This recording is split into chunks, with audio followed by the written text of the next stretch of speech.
코로나19 상황 두 분과 살펴보겠습니다. 류재복 해설위원, 최재욱 고려대 의대 예방의학과 교수와 짚어보겠습니다. 두 분 안녕하십니까? 안녕하세요. 네. 청해부대요. 지금 감염자 많이 나올 거라고 예상은 했지만 검사 결과 다 나오고 보니까 80%가 넘게 감염됐군요. 네, 그렇습니다. 그 배가 그 물건을 싣기 위해서 군수물자를 싣기 위해서 그 모처에 기항한 게 지난달 28일입니다. 네. 28일에 아마 거기서 감염원이 들어왔을 가능성이 높죠. 그 전까지는 배 위에서 생활을 했기 때문에 외부에서 바이러스가 들어올 일이 그렇게 많지 않았을 것이고요.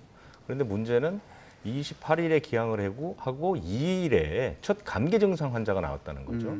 그런데도 불구하고 감기약만 처방을 했습니다. 그리고 10일에 40명 정도가 또 감기 증상을 보였습니다.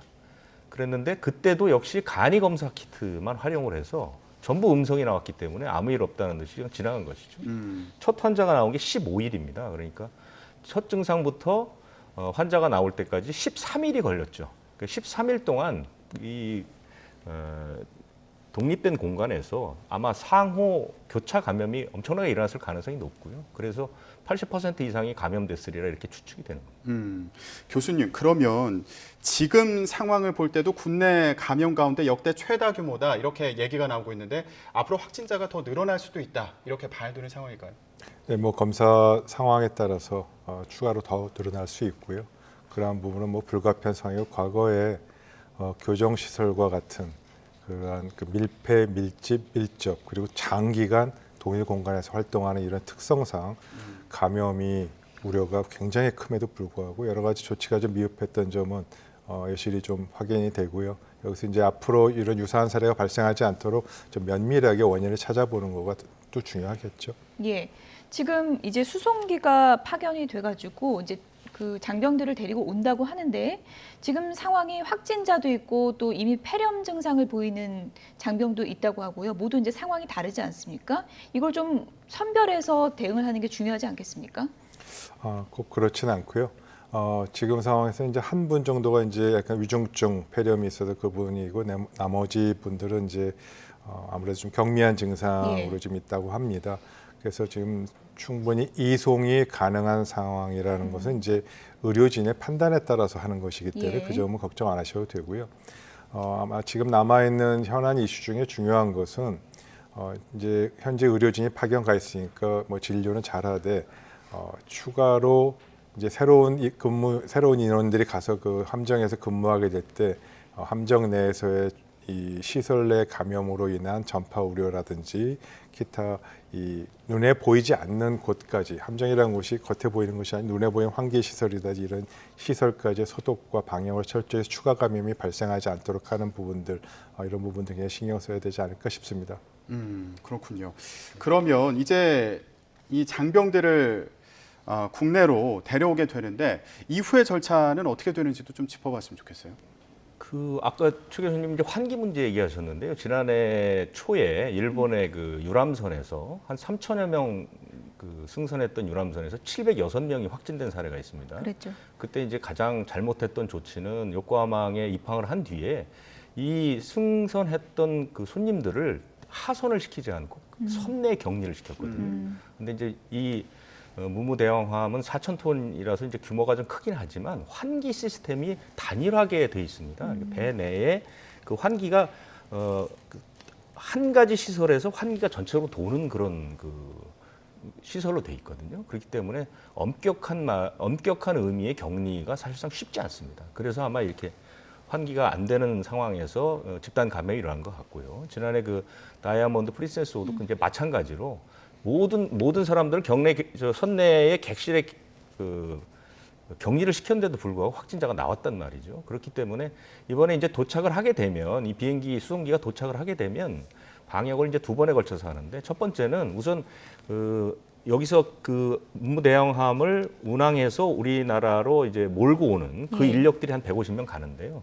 그 사람들은 비행기에서 내리지 않고 지금 현재 문무대왕함에 있는 승조원들이 자체 1차 방역을 합니다. 그래서 이제 남아있는 그 소독들을 전체적으로 다 하게 되고, 그다음에 6시간 환기를 시키고, 그 사람들이 비행기에 타게 되면 이제 그 접수하러 간 인력들이 다시 내려서 2차 방역을 하는 거죠. 이렇게 방역을 하고 이제 그 사람들이 그 문무대항암을 운항을 해서 들어오게 되는 것이고요. 이 사람들 승조원들은 지금 전원이 다 들어옵니다. 그러니까 지금 아까 말씀하신 위중증 환자도 다 싣고 오는 게 원칙입니다. 예. 그 지역이 상당히 그 방역이나 이런 치료 시설이 열악한 것으로 알려져 있거든요. 일단 빨리 들어오는 게 그렇습니다. 중요한 거군요. 일단 빨리 데려오는 게 낫다라는 판단을 했고요. 왜냐하면 예. 지금 PCR 검사 결과가 며칠 만에 나온 거거든요. 이만큼 그 현지는 상황이 굉장히 좋지 않거든요. 그렇기 때문에 다 들어오면 이제 환자 분류 같은 것도 해야 되고 PCR 검사를 해서 빨리 이제 분류를 해야 되겠죠. 중증 환자는 입원을 시켜야 되겠고 경미한 환자는 치료센터로 가게 되고 그다음에 이제 확진되지 않은 음성 한 50명 정도 되는 그분들도 격리 상태에 들어가야 될 것으로 보입니다. 예.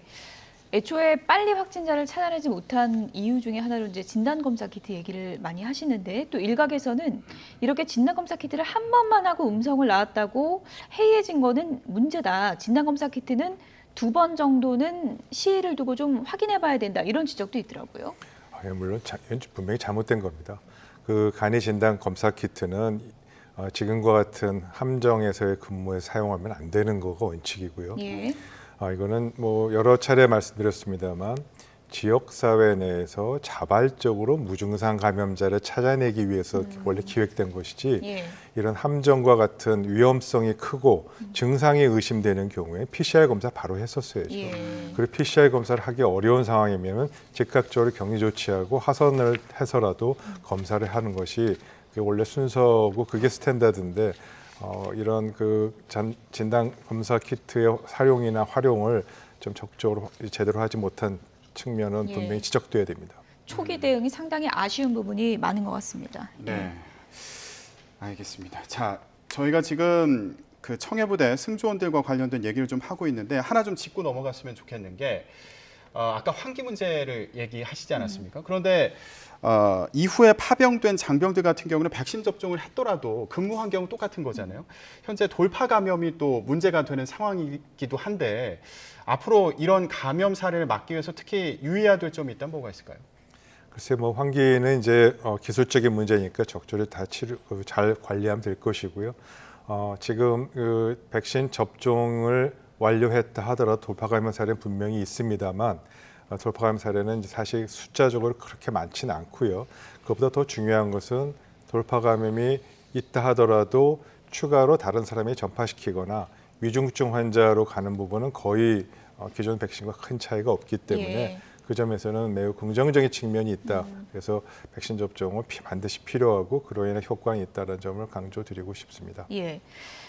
전체 국내 확진자 수도 좀 짚어봐야 될 것 같은데 코로나19 어제 하루 확진자가 지금 1,252명, 1,200명대 중반입니다. 네. 어떻습니까? 뭐 휴일 영향도 있겠지만 어쨌든 폭증세는 좀 잦아든 거 아니냐 이런 시각도 있습니다. 어떻게 그건 보십니까? 장담하기 어렵습니다. 예. 왜냐하면 두 가지로 저는 분석을 할 수 있을 것으로 보이는데요. 일단 수도권에 4단계가 적용된 지 일주일이 지났습니다. 그러면 어느 정도 그 영향이 미칠 가능성이 있다고 봅니다. 그래서 환자를 억누르고 있을 수도 있는데 문제는 지난주 중반부터 이른바 풍선 효과가 일어나기 시작했습니다. 예. 제가 몇 차례 말씀드렸지만 수도권과 인접한 곳에서 풍선 효과가 일어나고 있고 지금 환자 발생 분포를 보면 수도권의 발생 비율이 70% 아래로 떨어졌습니다. 오늘은 67%까지 떨어졌습니다. 예. 지역적으로도 보면 뭐 부산이라든가 대전이라든가 경남을 중심으로 해서 100명 가까운 환자들이 나오거든요. 이것은 코로나19가 터진 이후에 아마 비수도권으로서는 가장 많은 환자들이 지금 나오고 있는 그런 상태거든요. 그렇기 때문에 수도권의 발생은 억제되더라도 비수도권의 발생이 이제 커질 수 있고, 근데 이제 오늘부터 다시 이제 또 강도 높은 조치들이 들어가기 때문에 이것들이 효과를 보긴 본다고 저는 생각을 합니다. 그래서 폭발적인 증가로 이어지지는 않을 텐데 문제는 뭐냐면 이것이 어느 정도까지 낮출 수 있느냐의 문제거든요. 그러니까 지금 이러다가 이것이 이제 1,000명 안팎에서 다시 예. 베이스라인이 형성이 되게 되면 하루에 1,000명씩 발생해서 한 달 이상 이렇게 간다고 생각을 하면 방역의 역량들에 엄청난 타격을 줄 수 있습니다. 그래서 지금은 오르고 내린 것을 평가하기보다는 어떻게 하면 빨리 좀 효과를 극대화하는 방안들이 무엇인가를 좀 더 찾아야 될 거다 이렇게 보입니다. 네, 지금 비수도권의 확진자 수를 짚어주셨는데 대전 같은 경우에는 83명이고요. 예. 경남은 69명으로 전국 15개 시도에서 두 자릿수 환자가 확인이 된 그런 상황입니다. 이렇게 비수도권의 상황이 악화된 만큼 오늘부터 비수도권을 포함해서 전국에서 사적 모임이 4인까지로 규제가 강화되는 상황인데 교수님은 어떻게 보세요? 이게 확산세를 좀 잠재우는 데 도움이 될지 어떻게 전망하십니까? 당연히 도움이 되고요. 반드시 지금 필요한 조치입니다. 전국적으로 이제 거리두기를 강화하거나 4인 이상, 5인 이상 사적 모임 금지 부분 반드시 필요하고요. 그러한 부분을 조금 나눠서 조금 더 구체적으로 말씀드리면 지금 수도권 지역의 경우에는 사회적 거리두기 4단계를 적용해서 지난주에 일단 정점을 찍고 정체 상태에 들어섰다라고 일단 볼 수 있고요. 비수도권 지역은 지난주 이후 4차 대유행이 계속적으로 증가해서 지금 한 번도 꺾여본 적이 없습니다. 그래서 이 4차 대유행 이전에 비수도권 지역의 감염자가 전체의 한 15% 정도밖에 안 됐습니다. 그런데 지금은 15%가 아니고 31.7% 지금 더 늘었죠. 오늘 아마 32%, 3% 가까이 됐을 겁니다. 그래서 비수도권 지역의 감염이 증가되는 이 부분을 어떻게 통제할 것이냐가 제일 중요한 첫 번째 포인트고요. 비수도권 지역의 입장에서 보면 이번 4차 대유행은 수도권 발리 유입 감염입니다. 따라서 유입을 막기 위한 부분은 현실적으로 지역 간의 이동을 차단하는 것이 굉장히 중요한데 이동 차단을 강제하기는 봉쇄라는 것과 맞물리기 때문에 좀 어렵고요. 지금은 시민들이 좀 자발적으로 지역 간 이동을 자제해 주시는 것을 부탁하는 한 가지가 있고 수도권 지역의 경우에는 다행히 좀 줄어드는 경향이 정체되는 경향이 있지만 왜 정체했을까를 생각해 보시면 해답이 또 나올 수도 있습니다. 비수도권 지역. 4단계가 당연히 효과가 있던 거니까 그래서 어쩔 수 없이 4단계 좀 우리 비수도권도 가야 되고요. 두 번째 생각해 볼 지점 이게 좀 굉장히 중요한데 지금 현재 서울 수도권에서의 임시 선별검사소에서 진단되는 환자 수가 전체 환자 수의 20%가량 됩니다. 임시 선별검사소가 뭐겠습니까? 시민들이 자발적으로 증상이 있든 없든 가서 검사를 받는 거잖아요. 이런 방역의 그 테두리 바깥에 있는 곳에서 지금 진단되는 데서 과거에 그 7, 8%밖에 안 되는 20% 증가 많이 찾아내서 이런 감염을 줄이는 데 기여하고 있기 때문에 혹여라도 이 비수도권 지역의 부산이나 이런 대도시 같은 경우에 지역 주민의 감염을 확대되지 않도록 선별검사소가 필요하다면 확대하는 것도 고려해 보는 것이 필요하겠다. 그러나 이동을 자제하는 것이 더 급선무다. 이렇게 말씀드릴 수 있습니다.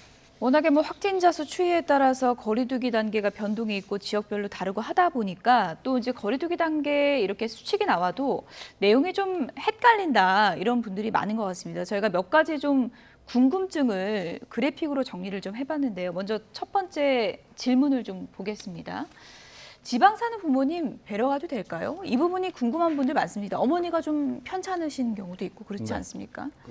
이번 새로운 거리두기 개편안의 특징은 뭐냐면 직계가족과 동거가족을 분리했다는 것이죠. 그전에는 직계가족이라고 하면 대개 이제 인원 제한에서 제외를 시켰는데 이번에 기준은 가족이 중요한 것이 아니라 같이 사느냐 안 사느냐가 중요한 겁니다. 그러니까 같이 살고 있다면 예외를 인정할 수 있지만 가족이라도 같이 살고 있지 않다면 예외를 인정하지 않습니다. 그렇기 때문에 지방 사는 부모님을 보러 가더라도 같이 살지 않기 때문에 4인 인원 제한의 규정을 받습니다.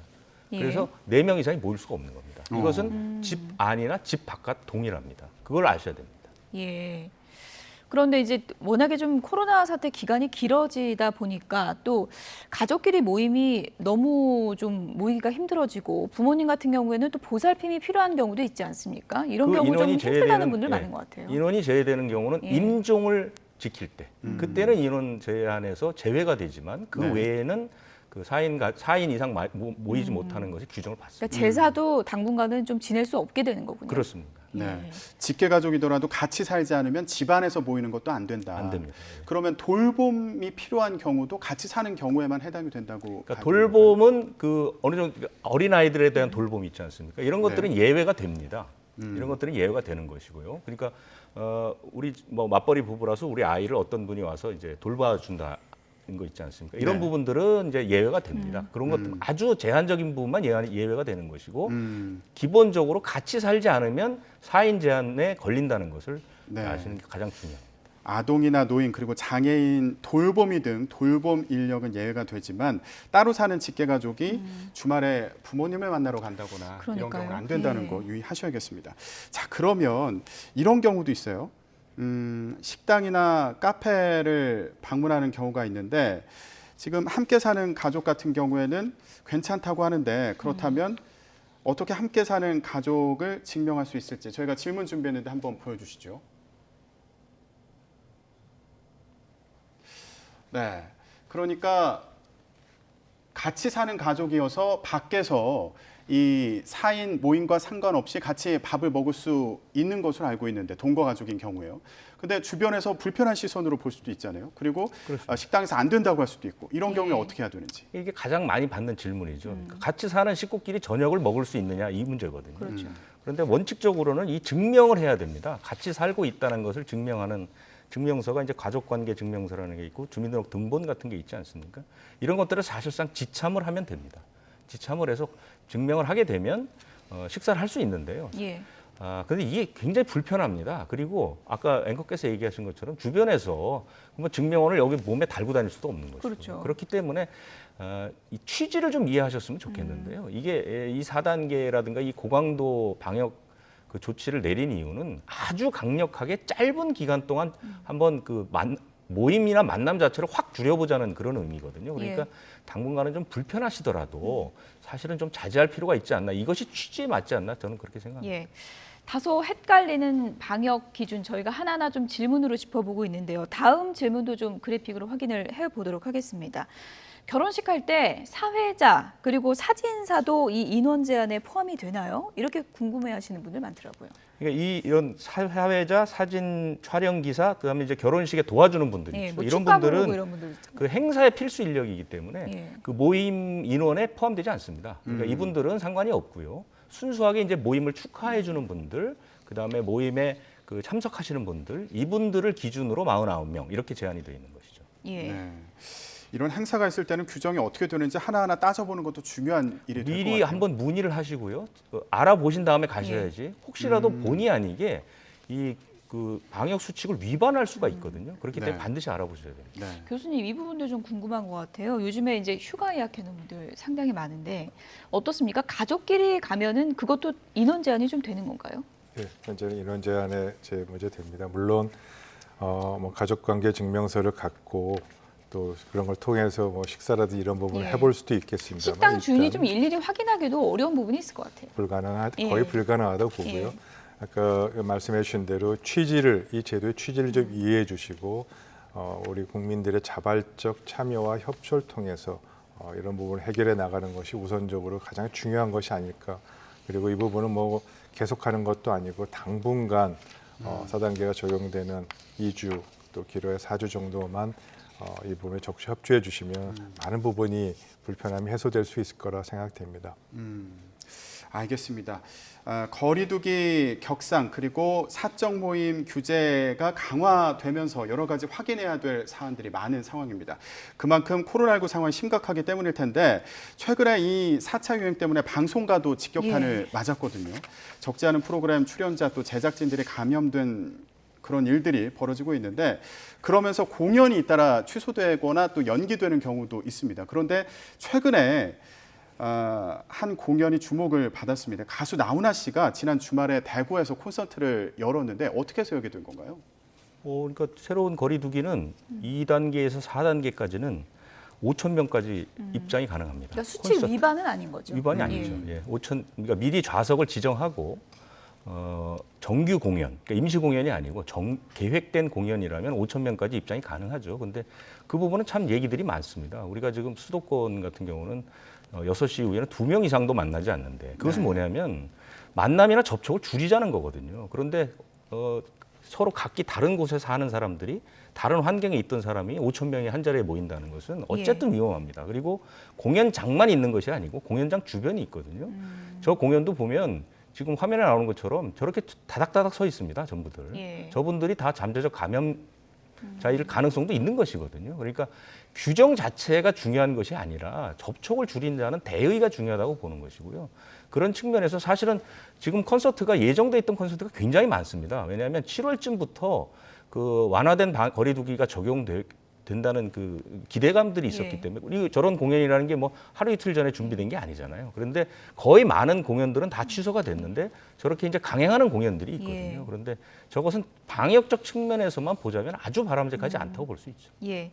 나훈아 씨가 뭐 공연을 강행한 것에 대해서 시각이 상당히 좀 엇갈리고 있지만 우리는 뭐 코로나를 이겼다, 기죽지 말자 뭐 이런 얘기를 또 했다고도 전해지는데 어떻습니까? 문학에도 상당히 좀 힘든 부분이 있는데 만약에 이제 공연을 가게 됐다면 어떤 부분을 가장 주의해야 될까요?